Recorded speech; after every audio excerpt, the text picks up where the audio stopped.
Hey everyone, Tom and Dan here to talk about Bone Frog Coffee. Tim Cruikshank is a retired U.S. Navy SEAL who's defended this nation around the world during the most dangerous of times. When Tim retired after 25 years, he wanted to give back to the very community he served. So Tim founded and developed Bone Frog Coffee Company for the specific reason to assist the naval special warfare community and the families of Navy SEALs by giving back 10% of all the proceeds that Bone Frog Coffee brings in. During my day, and especially when we do the show, I drink Bone Frog coffee. It's all that I drink. I really love the Zen Frog decaf. Bone Frog has incredible sample packs, the perfect way to try all the amazing Bone Frog blends. Sample packs are 4-ounce samples of all 6 blends. And when you use our exclusive promo code Gold Shields, you get an additional 10% off individual orders and 15% off a subscription order. They have an iconic roaster, Dave Stewart, who has for 50 years developed a mastership of roasting, and he helps create their blends. He mentors and he roasts coffee for Bone Frog. They source their beans from the best fields in the world of Central and South America. So make sure you go to bonefrogcoffee.com/goldshields and use our promo code goldshields. Look for their new blend, red, white, and brew, their sample packs. You can order whole beans or ground, whichever you like, and K cups. Make sure you get 4 bags for the entire month of coffees for one flat shipping rate. And not to mention their incredible merchandise of t shirts, polos, coffee mugs, shot glasses, and their great hats. So go right now to bonefrogcoffee.com/goldshields and get 10% off your first order and also 15% off your Bone Frog Coffee subscription. Just enter Gold Shields at checkout. That's bonefrogcoffee.com/goldshields.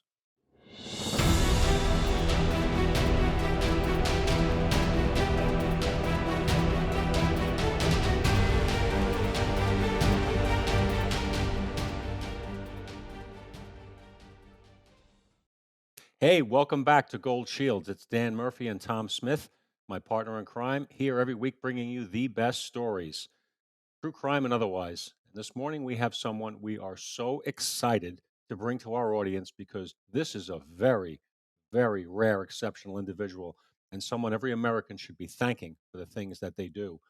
Tom, please tell us about our guest this morning. I can't wait to hear his story. You know what, Dan? We do our intros a lot, and I didn't even know where to begin with him.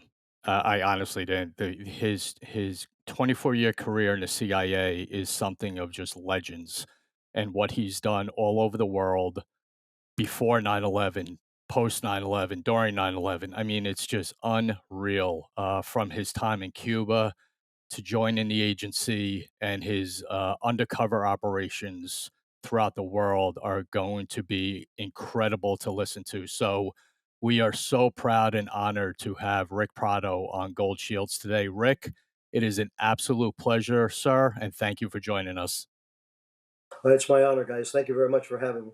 So, in doing some background research on you, which I could probably spend the rest of my life doing because of all the accomplishments you have and the things you've done, uh, I find it fascinating because even though I worked somewhat briefly in the intelligence community per se after 9/11, and Tom had a much more extensive role there, more long lasting than I did, it's fair to say the average American thinks they know a lot about what the CIA and covert operations are.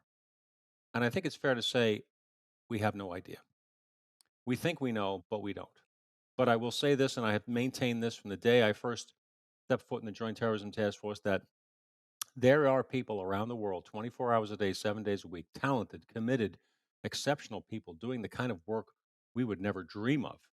And frankly, sometimes we can't believe to keep us safe.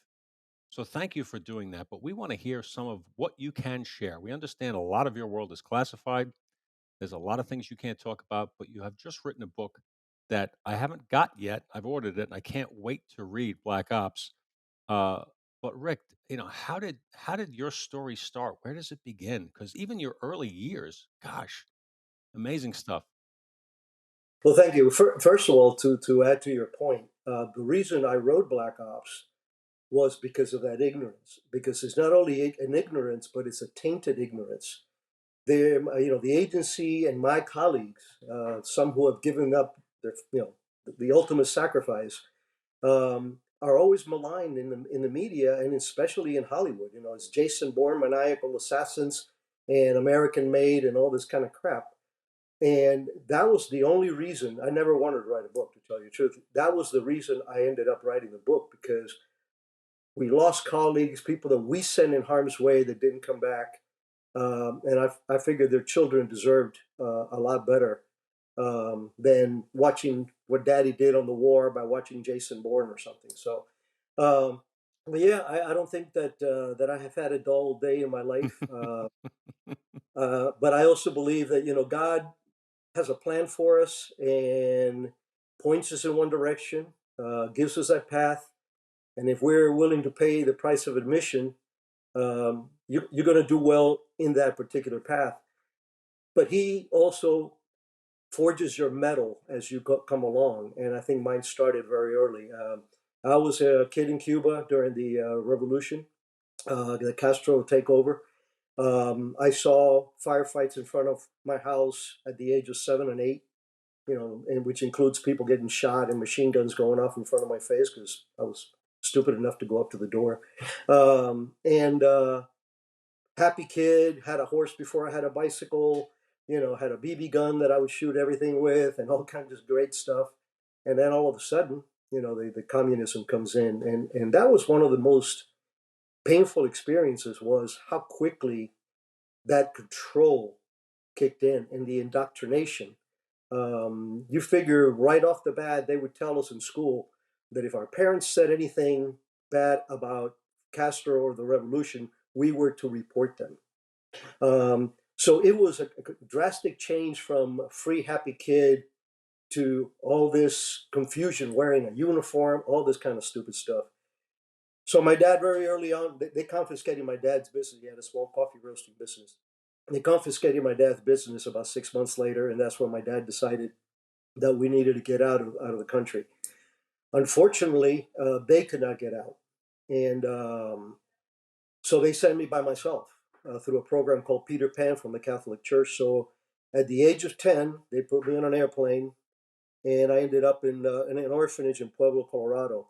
And the reason that story is important as foundation for what my story is that if you want an example of love for your children, if you want an example of love and that innate feeling that freedom is worth chasing, imagine putting your only child at the age of 10 on a plane to a country they may never even be able to visit. So that example of courage and conviction. My dad was a cowboy before he went into business, so I grew up with that, cowboy up kind of teaching. So from there, my parents did come out. Luckily, 8 or 9 months later, we were sub poverty. I mean, my dad, who was a successful businessman that drove a '57 Pontiac in 1959, we were literally. My dad was mowing lawns and loading trucks. And my mom got a job at a sweatshop, which she worked in for about 12 years, like 12 or 15 years. But you know what? One year into our stay, my dad looked at us and said, "We're not going back. This is going to be our new country." And from the very early on, I was inculcated by my dad to assimilate, to respect, and to contribute to this country. Wow. I mean, Way to I start. think of yeah, I mean, I wouldn't put my kids are older, and I wouldn't do that with them older, much less oh, well, I would, but, what you said being 10 years old. Now, the one question is the Peter Pan, program that you were part of, was it kind of laid out that, "Okay, you're gonna go to this orphanage, when and if your parents come, you will be released." Was it planned out, or was that a complete roll of the dice of what your life was gonna be? Well, the second part is absolutely right. They tell you front as soon as your parents get to the states and get stabilized, because they have a house and be able to feed you, and that took about a month in my case, that they would return us. But we had no assurances or indications where we were going. We were going to the States, and the Catholic Church was going to put us. Some kids went into foster homes. There were 3 camps in Florida. I was in one of them for like 2, maybe 3 weeks at the most before I went to the orphanage. I turned 11 in the orphanage. And the orphanage was a hell of an experience too, because you're talking Pueblo, Colorado in 1962. I mean, Pueblo, Colorado is a blue collar town now. You can imagine 1962.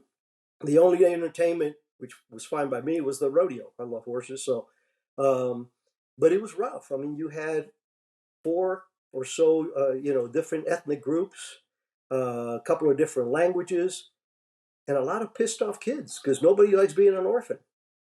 So that was a name, that forging of the metal, that started pretty early.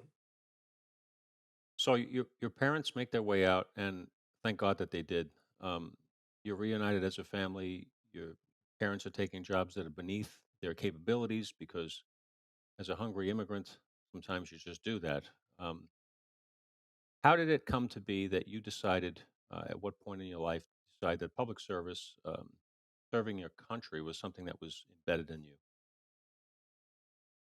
Well, like I said, my dad had a lot to do with that. We became residents, and the day we could, we became citizens the day we could. My dad never took a welfare check. That was always the ethos being taught. Um, but the tipping point was, I was a little bit of a jerk growing up. In high school, I was always getting in fights, stupid stuff like that. Hmm. And I started college in Miami-Dade Junior College, and this is the hippie years. This is like 1971, early 71.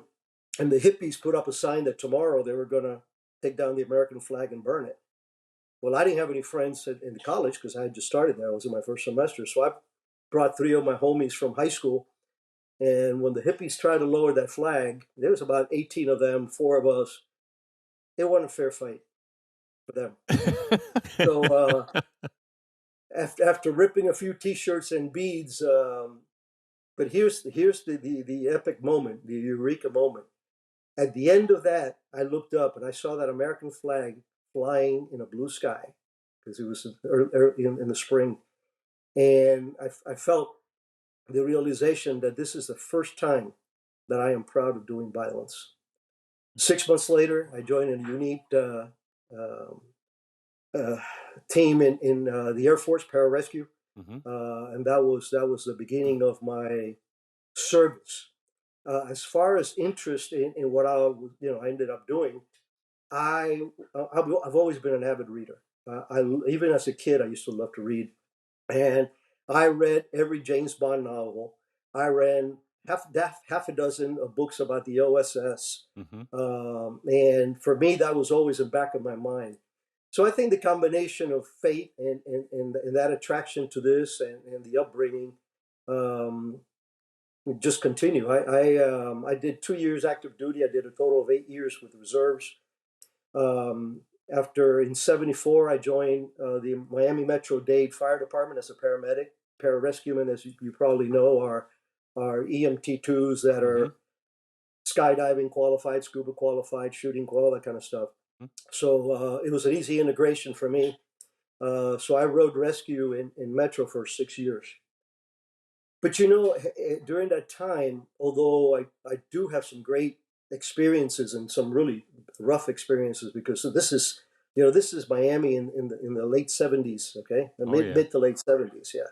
And so trauma was gunshot wounds and car accidents and druggies and everything else. So although I felt that I was doing a difference at that level, I hungered for something bigger. I wanted to do something more. As a matter of fact, the reason I went into pararescue was because I wanted to go to Vietnam. By the time I got my beret in '93, I'm sorry, in '73, the war was over. But so I applied to the CIA. I wrote them the first letter. I wrote them. I said, "Hey, look, I know you have this thing called Air America, and I'm a PJ. I speak Spanish. I'm single, and have gun will travel, all that kind of Hmm. bullshit." And they came back with, sorry, we're firing, not hiring, because as you know, post Vietnam War, the attrition in our intelligence community and our military was atrocious. Persistence, I applied again, I think it was around 1980, and they brought me on contract. because they needed paramedics with paramilitary background to integrate into Special Activities Division, which is this, the special forces for the CIA, Special Operations Forces for the CIA. And they called me. I started working with them part time. And then what happened was Reagan came to power. Reagan declared war on communism, and CIA was tasked with starting what they called the Contra program, which was the counter-revolutionaries trying to overthrow the communist Sandinista regime that was fostered by the Soviet Union via Cuba. And to highlight that attrition that I mentioned earlier, CIA did not have a single native Spanish-speaking guy with full paramilitary background. Wow. They had a lot of guys who spoke Spanish. They had a lot of guys, but they passing for Hispanic and having the paramilitary background. So with 2 weeks of training, which was literally nothing but briefings and getting alias docs, I was living in the border of Nicaragua for 3 years, sleeping in a jungle hammock, teaching these guys everything. For the first 14 months of that program, I was the only CIA officer allowed in the camps. And I will tell you, it was the best job I ever had. Mm. And I've been blessed. I've never woken up one morning and said, "Oh man, I got to go to work." That has never happened, and that was a blessing.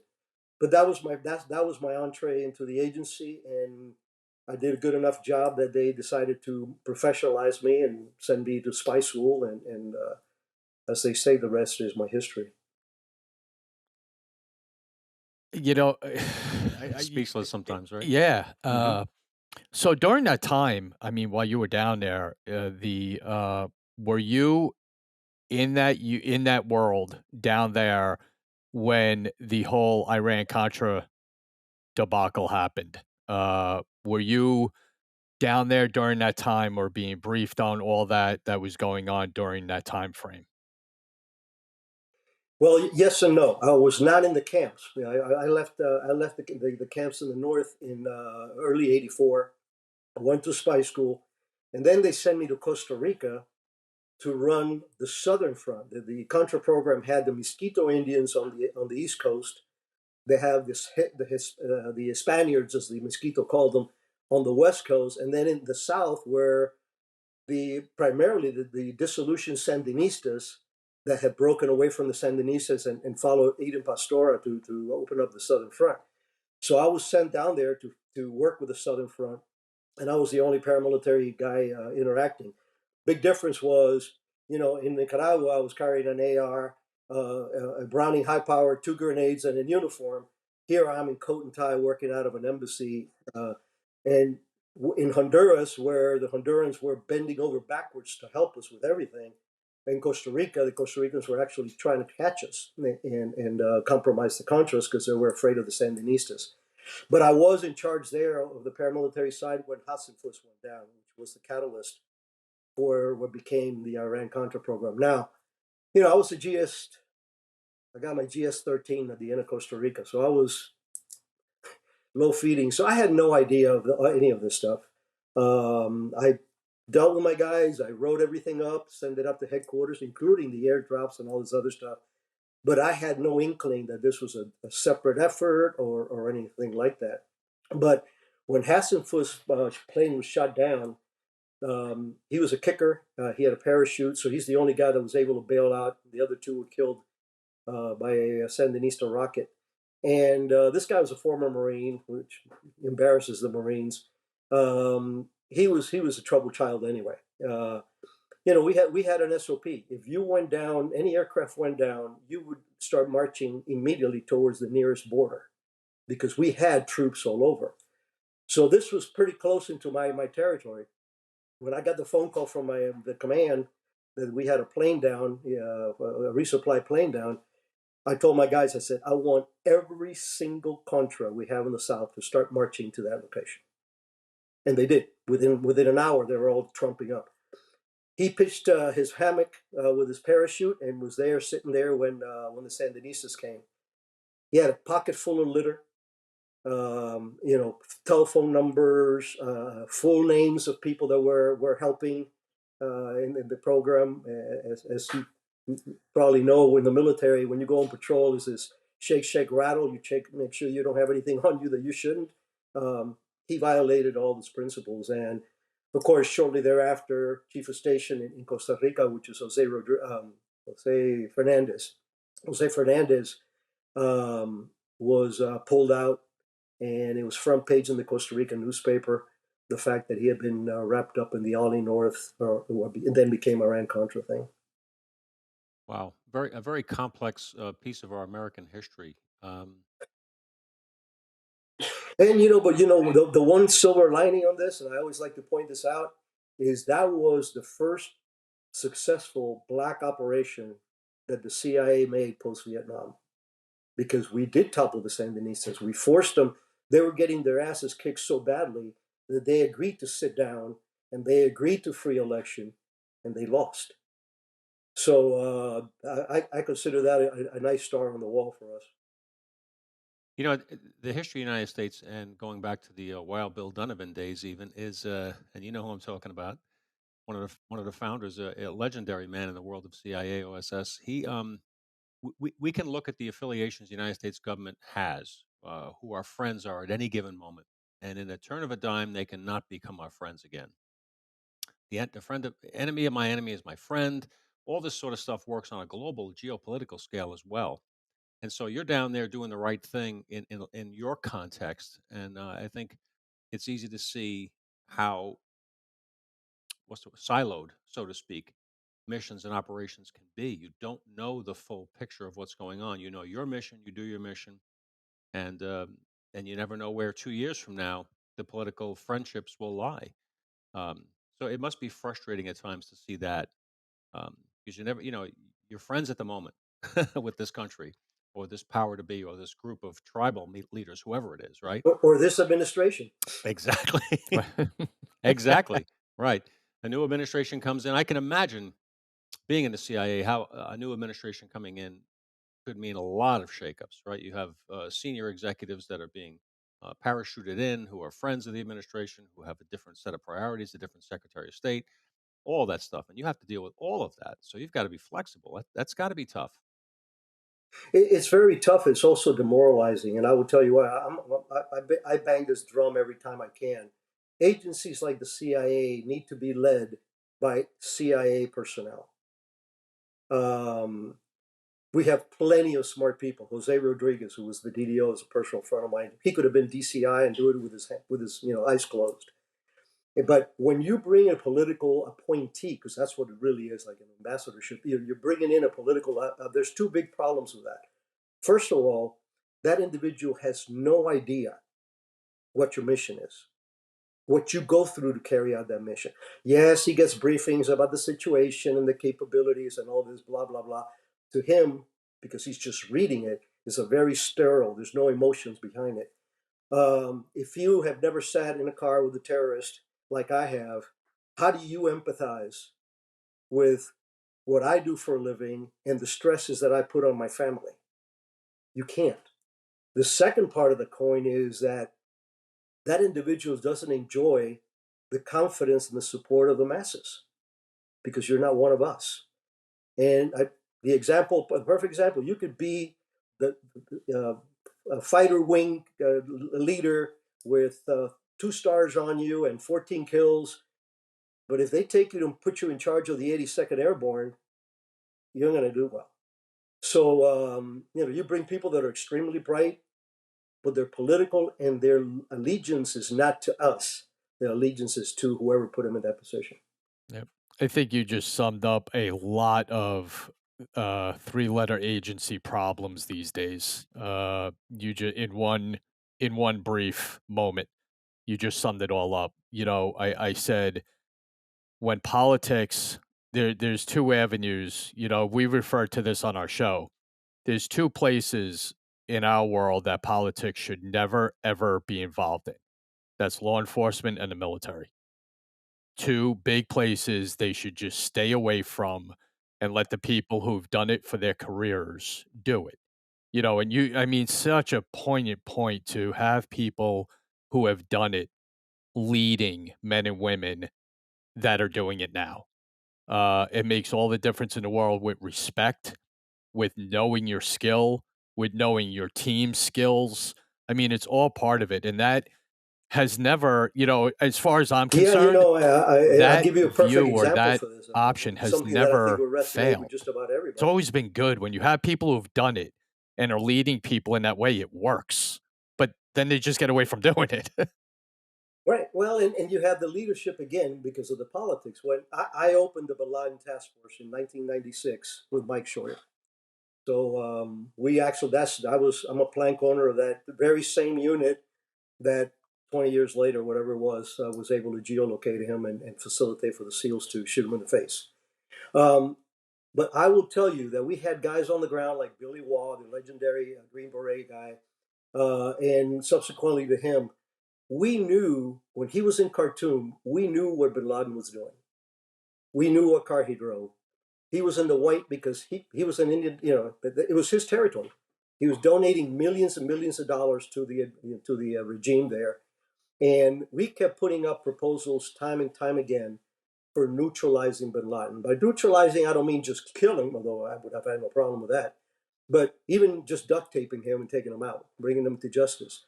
Because at the time, we already knew from walk ins, liaison sources, and penetrations that he was spending millions of dollars. Oh, and overhead, because we actually had overhead of his camps that he was sponsoring and the kind of training they were doing. Um, but that administration refused. And credited by building, they took the proposals up the ladder. So I was told. But the administration never approved any of their stuff. And then eventually they put a rocket into a aspirin factory or something in Khartoum. Um, but guys, just think if we would have been able to capture bin Laden in 1997 or 1998, how different will our terrorist world be? Because the Cole happened right after, the bombing of our two embassies in Africa happened right after, and of course, 9/11. So that's where, again, political interest, and you said it very well, Tom, has no business in police, military, and in the intelligence community.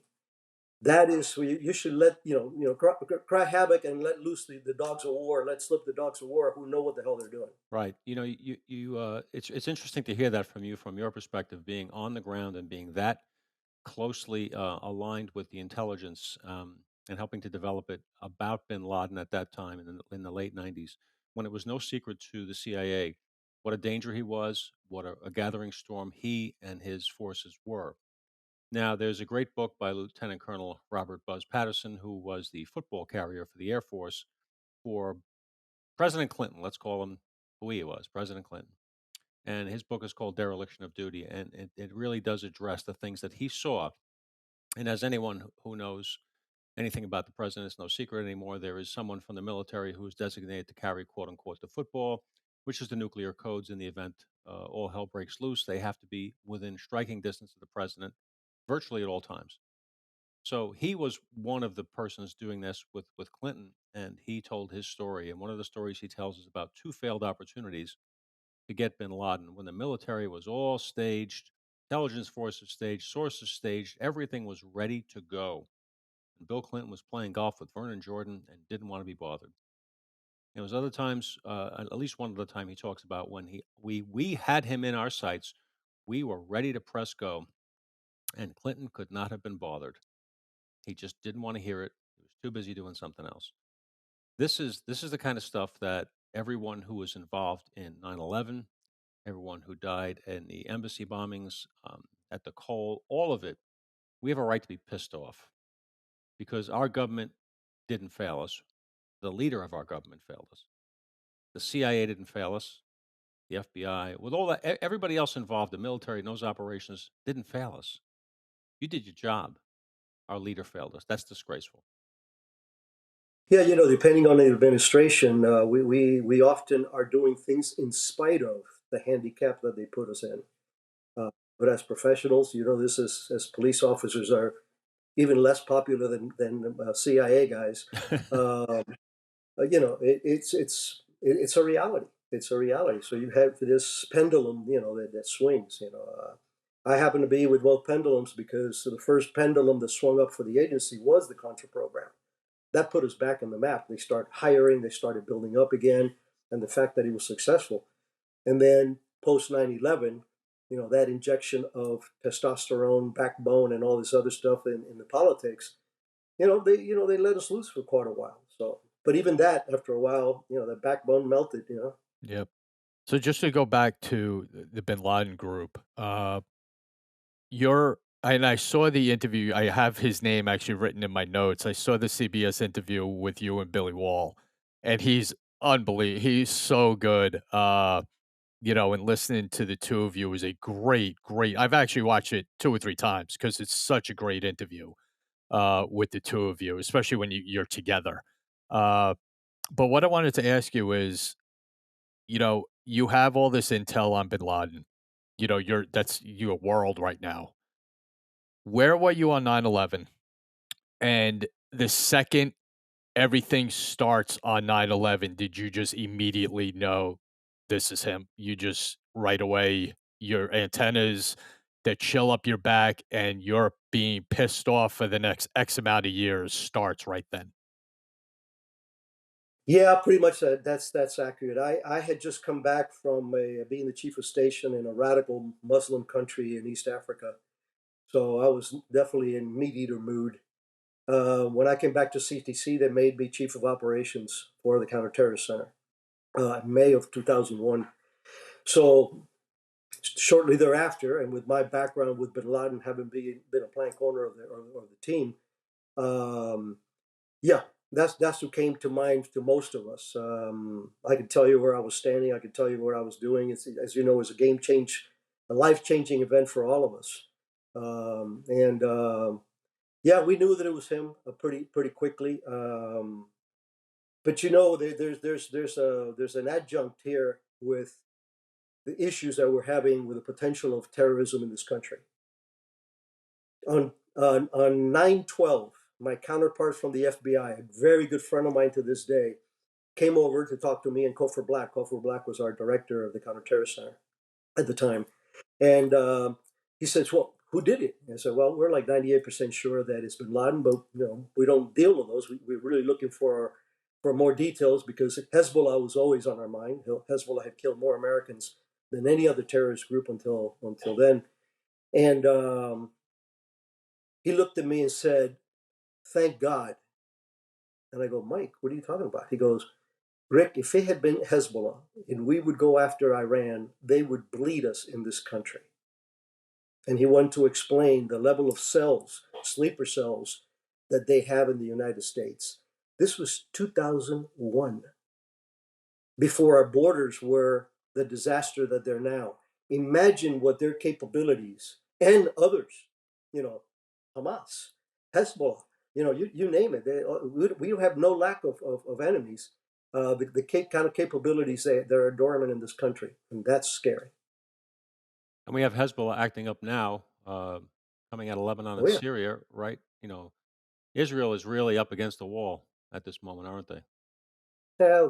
They always are, man. They're an island, a sea of hostility, and the fact that they've survived this long just proves how tough and how dedicated and they are. So And again, it just goes back to what I said before that you agreed with, Rick, and brought up first the political view when it comes to what has to be done on a national security level. You know, the three of us worked in terrorism, different levels, different times, different operations, but I think we all three of us have an understanding that you wish politicians would get. Terrorists aren't stupid. They're very smart. They're very educated. They take their time. They have no sense of time. So they know at some point, if the political scheme in this country changes, it's going to favor them. And politicians don't get that. These people just sit around and wait. They're not in a rush. They're not going anywhere. And politicians don't get it.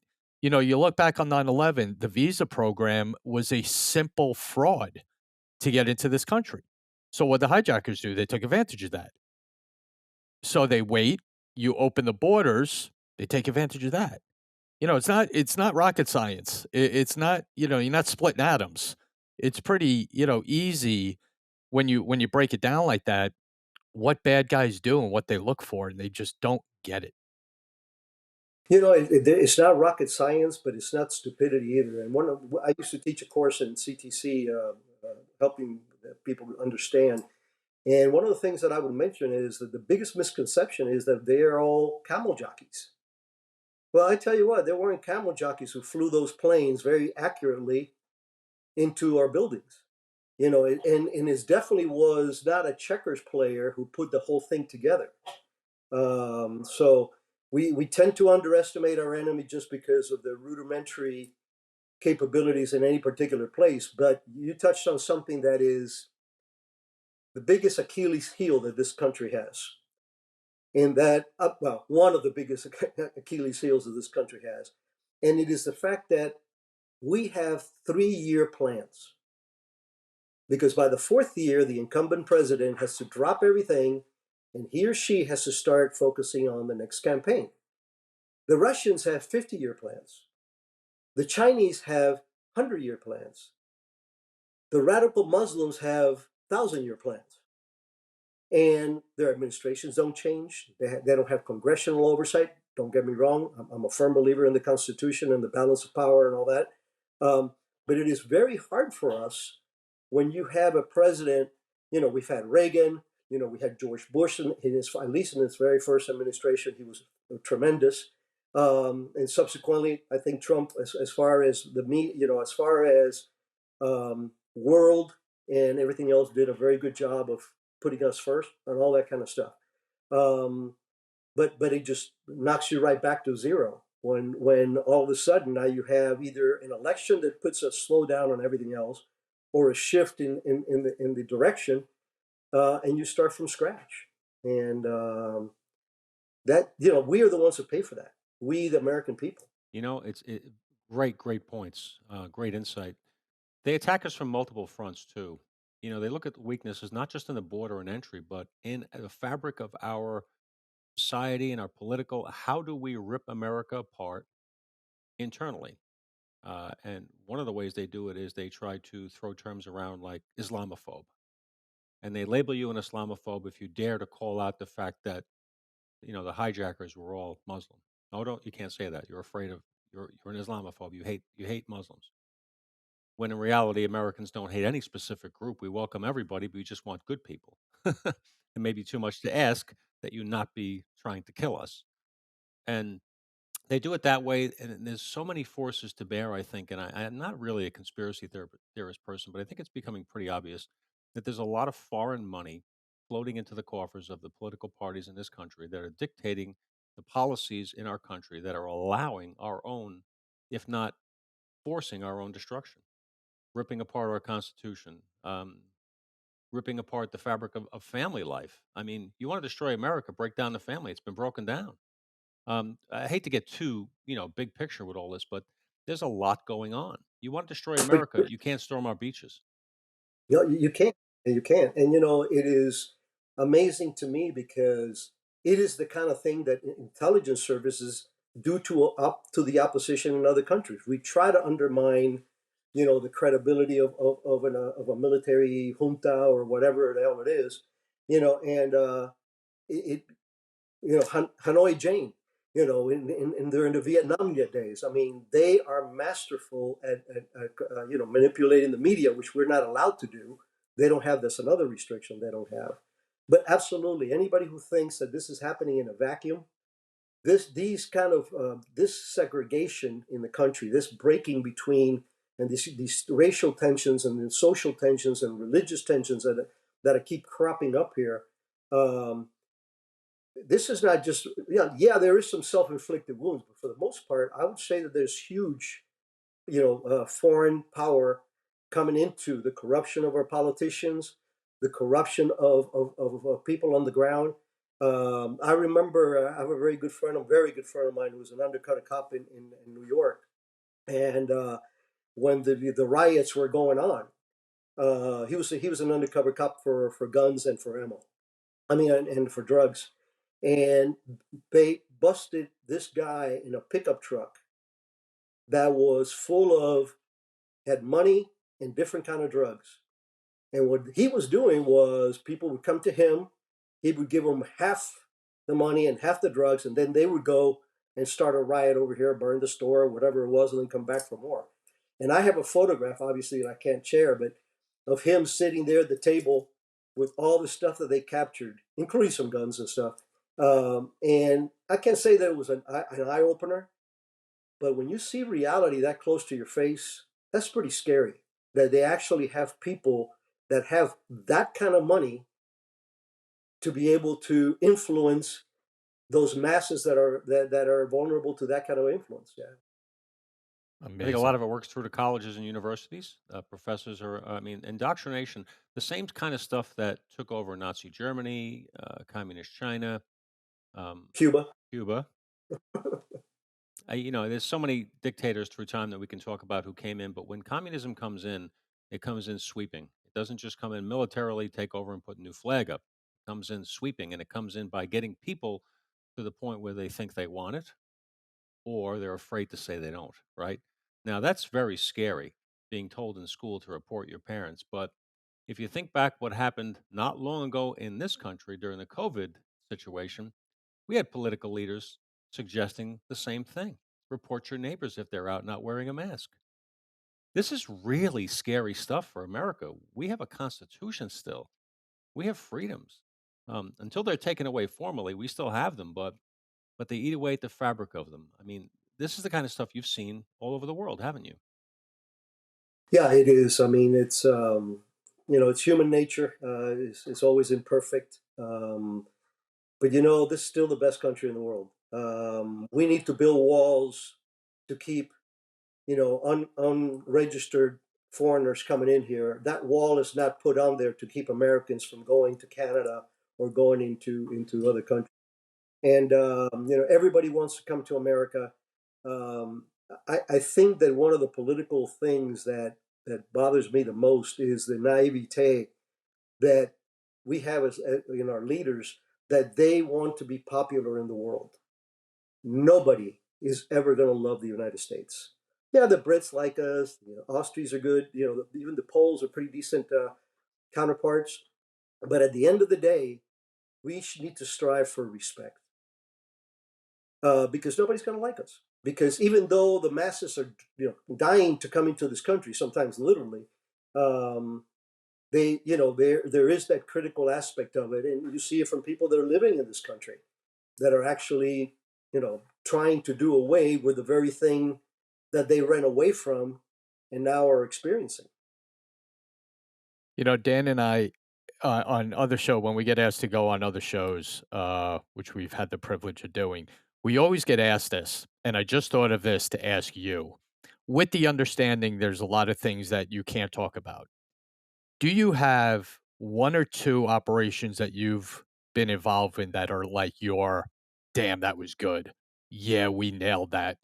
Kinda put your shoulders back a little bit, like, "Yeah, we did that." Do you have them? Or there's so many that it's hard to put in an order? Well, first of all, to clarify something for the audience, my book is fully cleared by the agency. So any story that I'm going to talk about, it's already there. It's already been approved for Perfect. release. Here we My go. first, Let's it.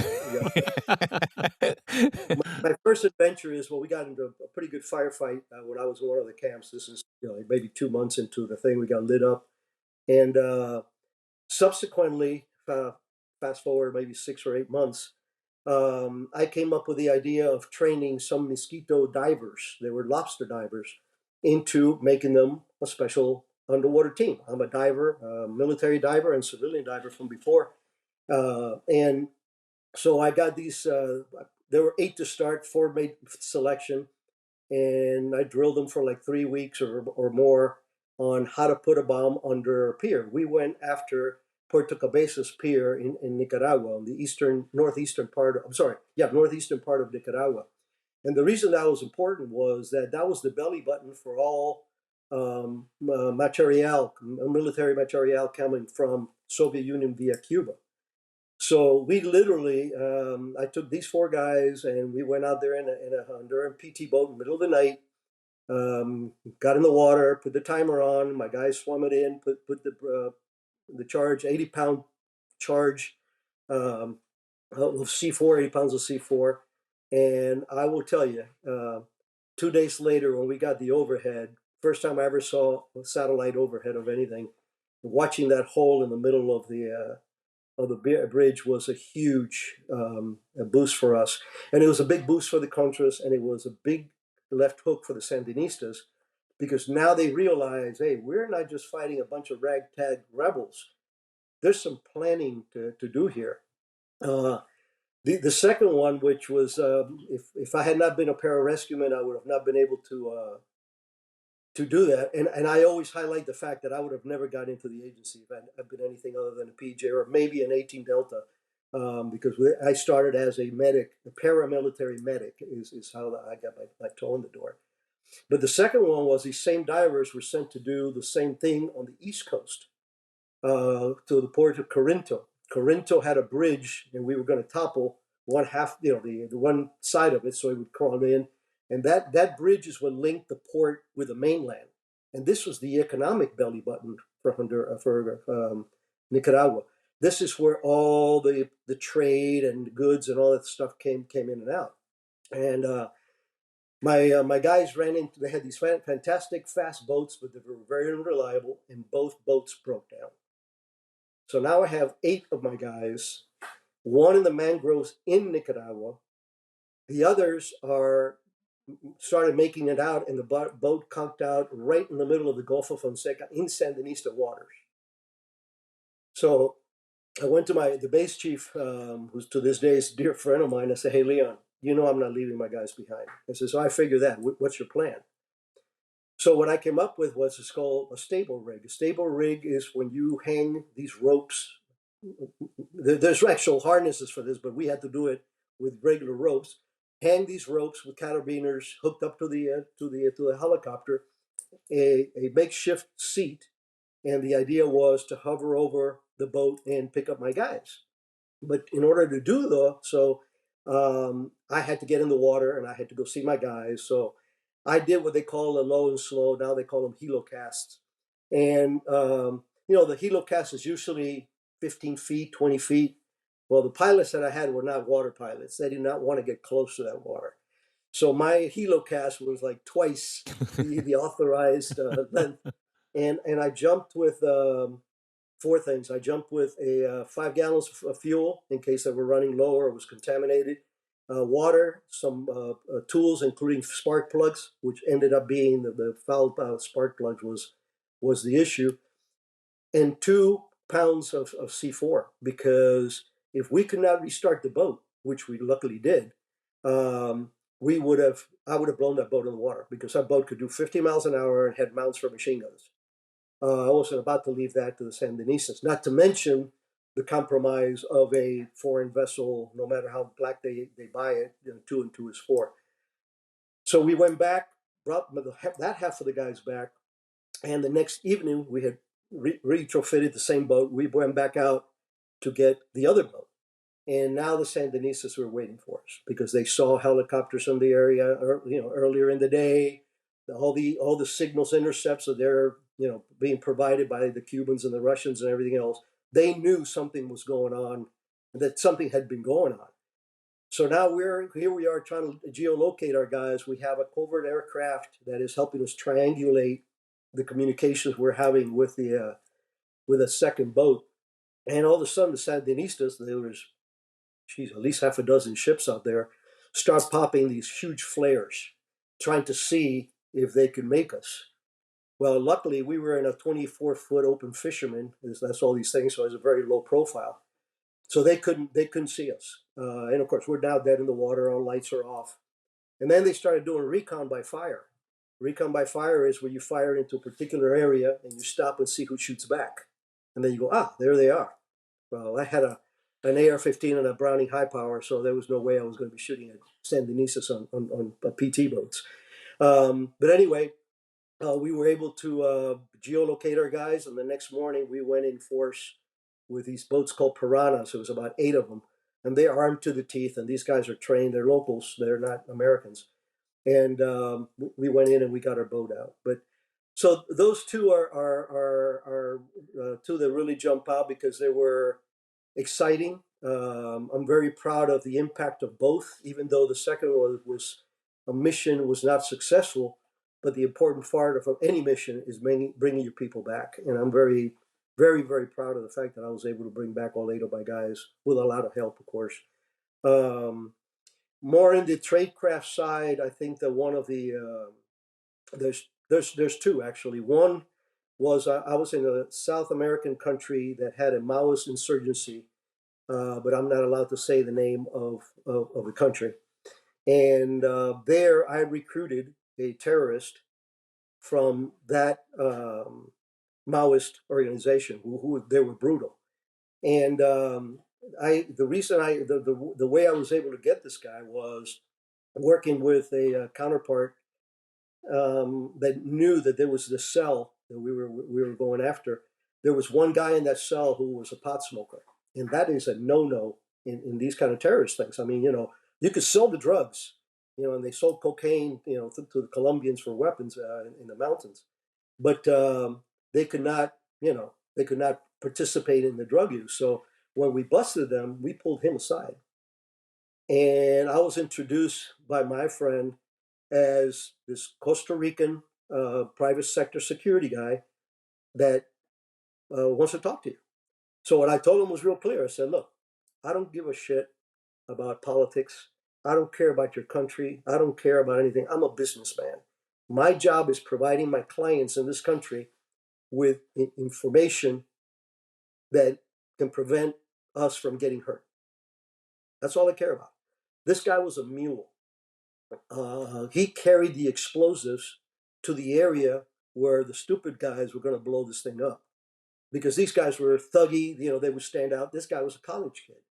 And I told him simply, I said, look, you work for me and you provide me with the right information, you get $200 a month.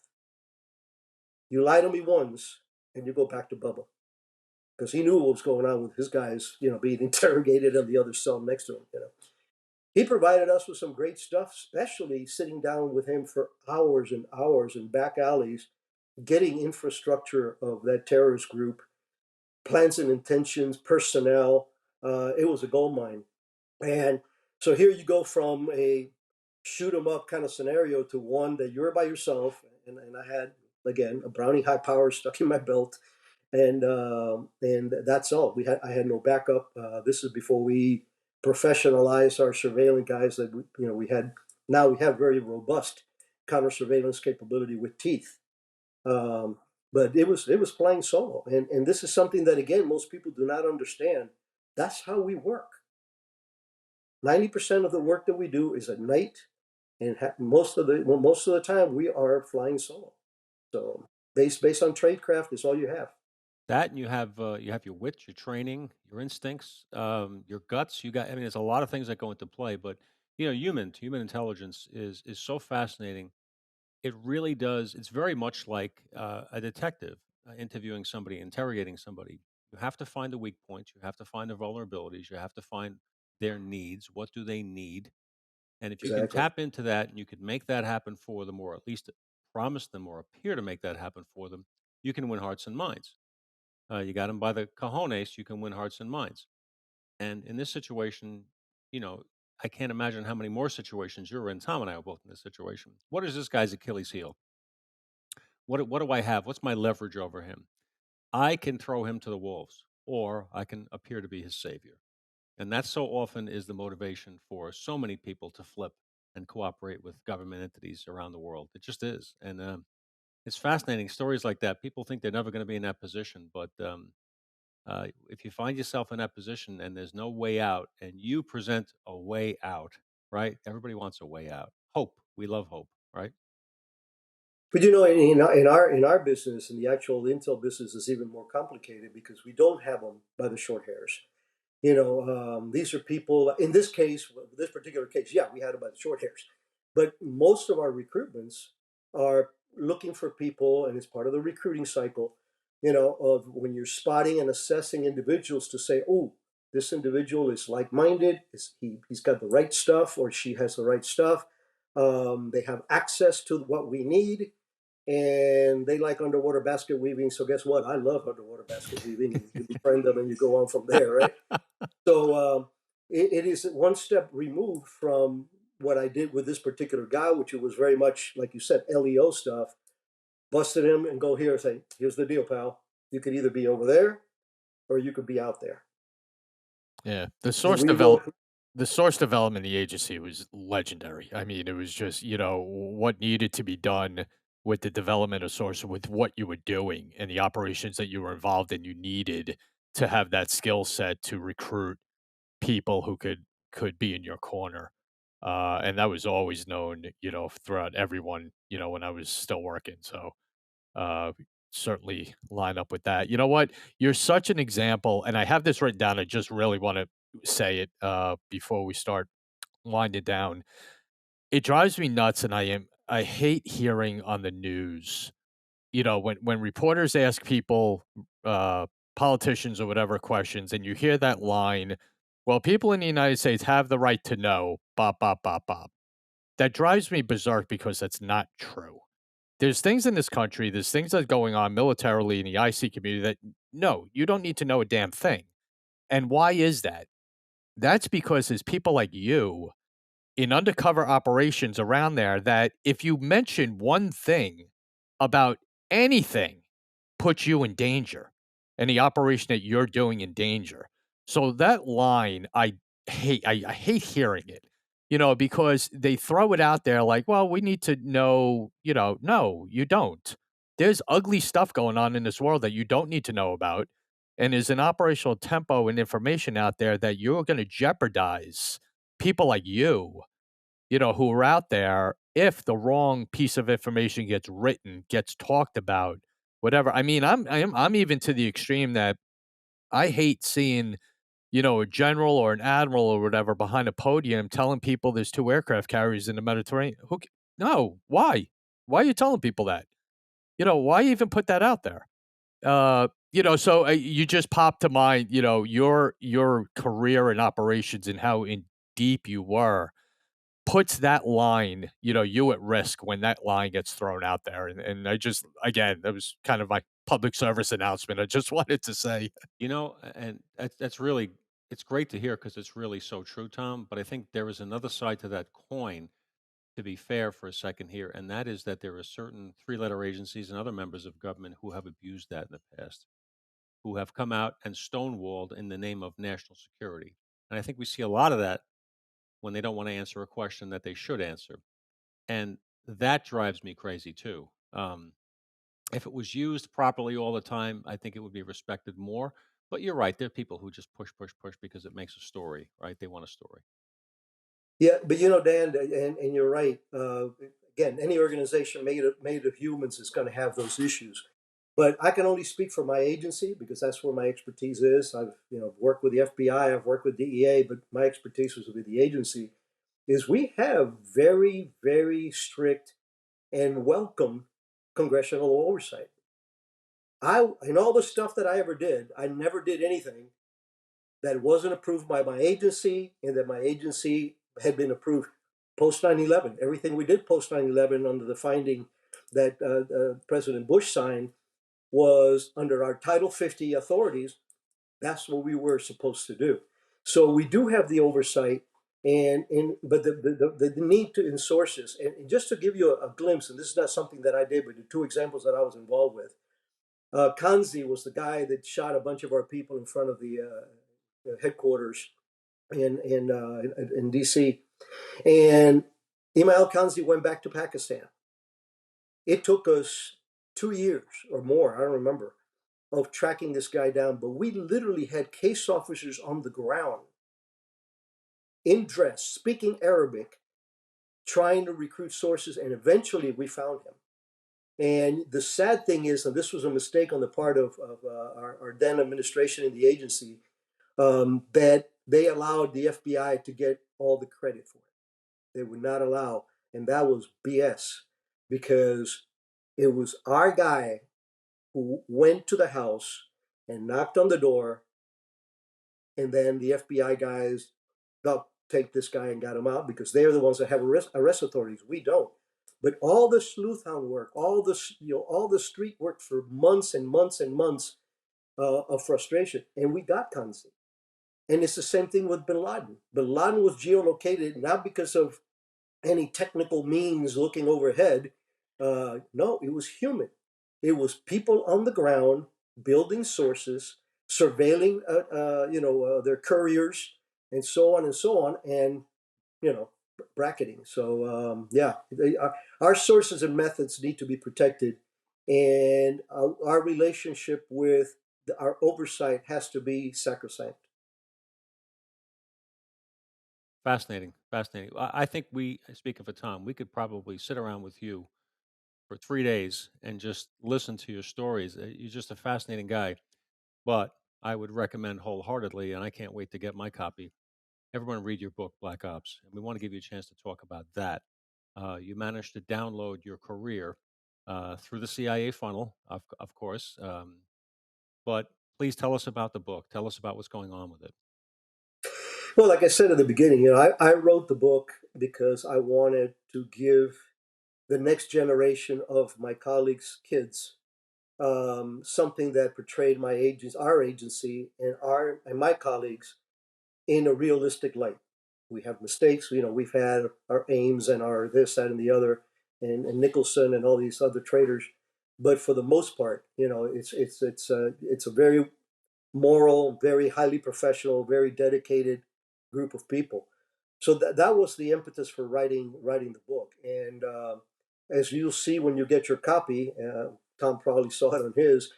There's a lot of stuff that's blacked out in the book. A lot of stuff. And as a matter of fact, we only left in there enough to give you a flavor of the fact that there was a lot of scrutiny going on, and that's a very tedious process. That was a 6 months process for me in at least biweekly, discussions and trading,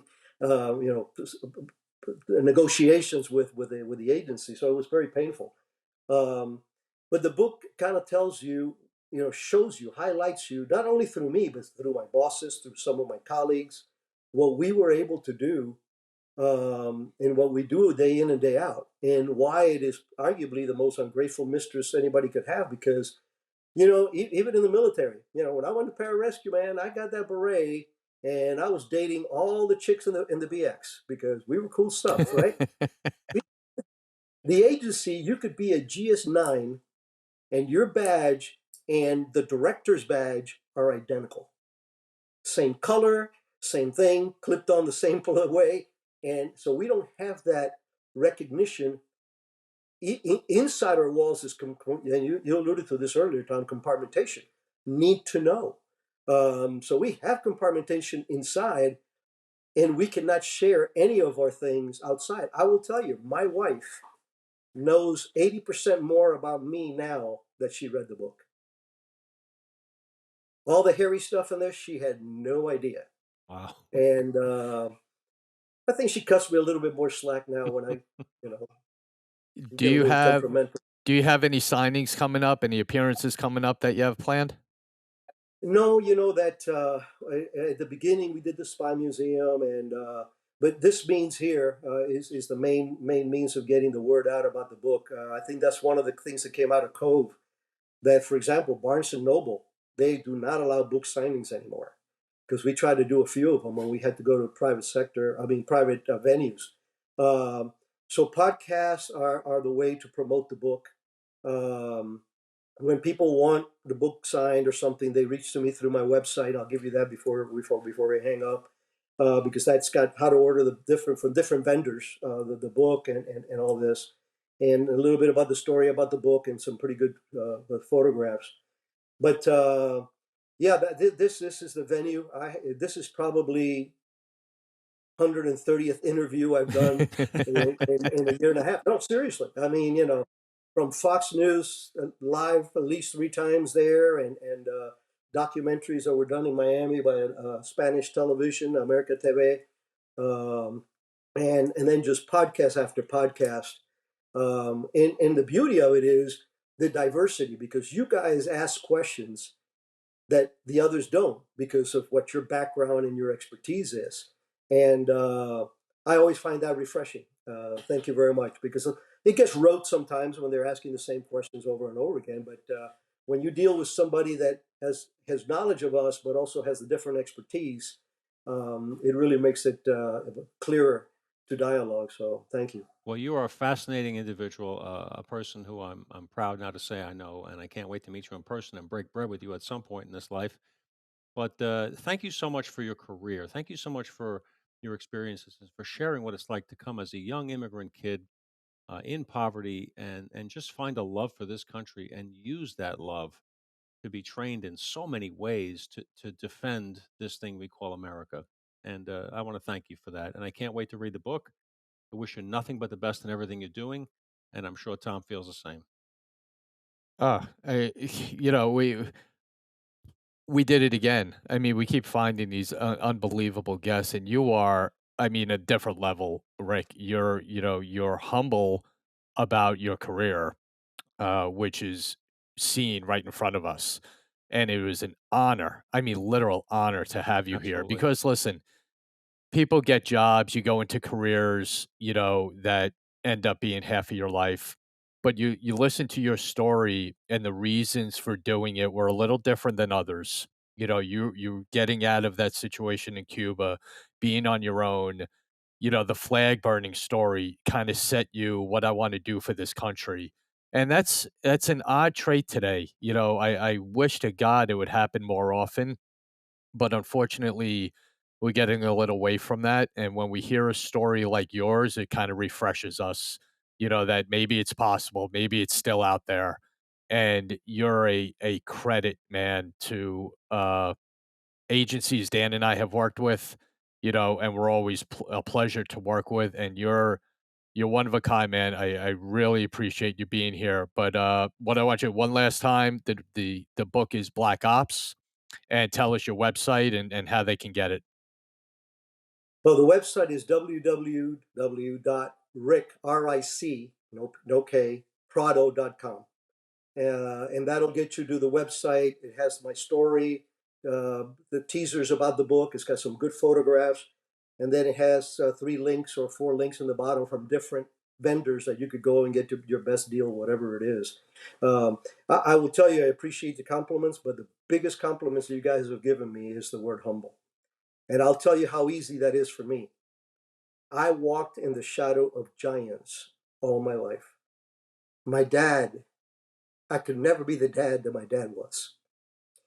Pararescue, Wayne Fisk, our version of Billy Waugh. Billy Waugh, Dewey Claridge, Cofer Black. How do you get cocky when you know that there's these kind of people there that makes your stuff look like, oh yeah, that was cool, you know, compared to, oh my God, and yeah, it makes it easy for me to stay centered and I appreciate you noticing that. Thank you. Last question I have for you is this: who do you want to play you in the movie? It's funny. There's there's two organizations that are working on. One is a documentary, the other working on a movie. I'm not involved. I will be if it ever comes to fruition. But the first time they asked me that, I have been known to have a sense of humor, especially under stress. And they came to me and they asked me, well, very seriously, who do you think should play you? And I went, how about Danny DeVito? And, and that was their reaction right there. Oh, that's great. That That's is great. priceless. That's awesome. Well, you know what? After this, maybe we'll come up with some ideas who can play you. Dan and I'll throw it around and see what we can come up with. Uh, Listen, again, thank you so much for being here. This was an honor to have you here, and we really appreciate it. And like we do all the time, pray for all our law enforcement officers out there. Pray for our intel community, our military, everyone doing a thankless job out there that people don't know about, don't read about, have no idea about, but they're out there away from their families, putting it on the line for this country. And Rick said it. This, no matter what you think, what you see in the news right now, it's the greatest country in the world. And you don't know that unless you travel around. And once you travel around this world and see other things going on, you realize what you have here. And you have to cherish that and make sure you do that. Say thank you to these cops. Say thank you to the military when you see them in a store. Give them a fist bump, wave to them, just say thank you. That means everything to them. So just please keep them all in your prayers.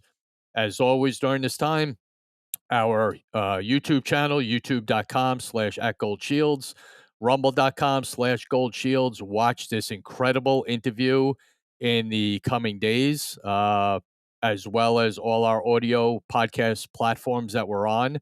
Lucky to be on. Hit that subscribe button. It's free. Hit the bell.